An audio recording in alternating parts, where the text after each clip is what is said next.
ബിരിയാണി കഴിക്കാഞ്ഞത് അതിനകത്ത് 2-3 കാര്യങ്ങളുണ്ട്. ഒന്നാമത്തെ കാര്യം ഇവരെ കൊണ്ടുവന്നു കഴിഞ്ഞാൽ കിടപ്പാടാണ് നമുക്ക് കൊടുക്കേണ്ടത്.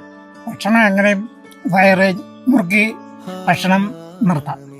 കിടപ്പാടില്ലെങ്കിൽ ഇവർക്ക് ബുദ്ധിമുട്ടാണ്. അതുകൊണ്ട് ഞാനിത് വേണ്ടെന്ന് വെച്ചു. കാരണം നമ്മൾ മനസ്സറിഞ്ഞ് പിന്നെ ചതിയല്ലേ ചെയ്യുന്നത്. അതുകൊണ്ട് അത് വേണ്ടെന്ന് വെച്ചു. അപ്പച്ചാ ഒരു വീഡിയോയുടെ ഭാഗമായിട്ട് വന്നിരിക്കുന്നതാണ്. ഒരു ഫുഡ് ചലഞ്ചാണ്. അതായത് ഞങ്ങളുടെ കുറേ പപ്സ് ഇരിപ്പുണ്ട്. ഒരു പപ്സ് അപ്പച്ചൻ കഴിച്ചു കഴിഞ്ഞാൽ 100 രൂപ കിട്ടും. അങ്ങനെ എത്ര വേണമെങ്കിലും കഴിക്കാം. ഓക്കെ ആണോ?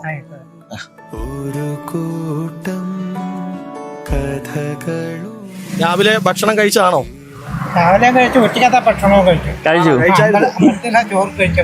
അമ്പലത്തിലെ ചോറ് 100 എടുത്തോ? രണ്ടാമത്തെ എടുത്തോ? കൂലിപ്പണിയാണ് എടുക്കുന്നത്. അത് എപ്പോഴും ഒന്നും കിട്ടുകയല്ലോ.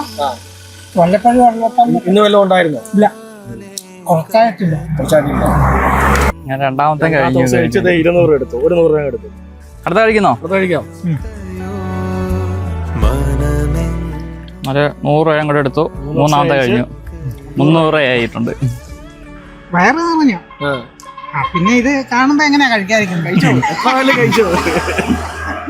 കൈക്ക് പണ്ട് പോലെ ഓപ്പറേഷൻ ചെയ്ത് ഇങ്ങനെ 100 രൂപ എടുത്തോന്നാ. 400 രൂപ കിട്ടി. 5-ാമത്തെ പപ്സ്. അങ്ങനെ 5-ാമത്തെ പപ്സ് കഴിച്ചു. 100 രൂപ എടുത്തു. 500 രൂപ കിട്ടിയേക്കുന്നു. മതി. സന്തോഷമായോ? വാ, ഞങ്ങളെ സന്തോഷം ഇതൂടെ കൈവച്ചു. ഞങ്ങളുടെ സന്തോഷമായിട്ട് ഇത് സന്തോഷം ചെയ്യുന്നോട്ടെ.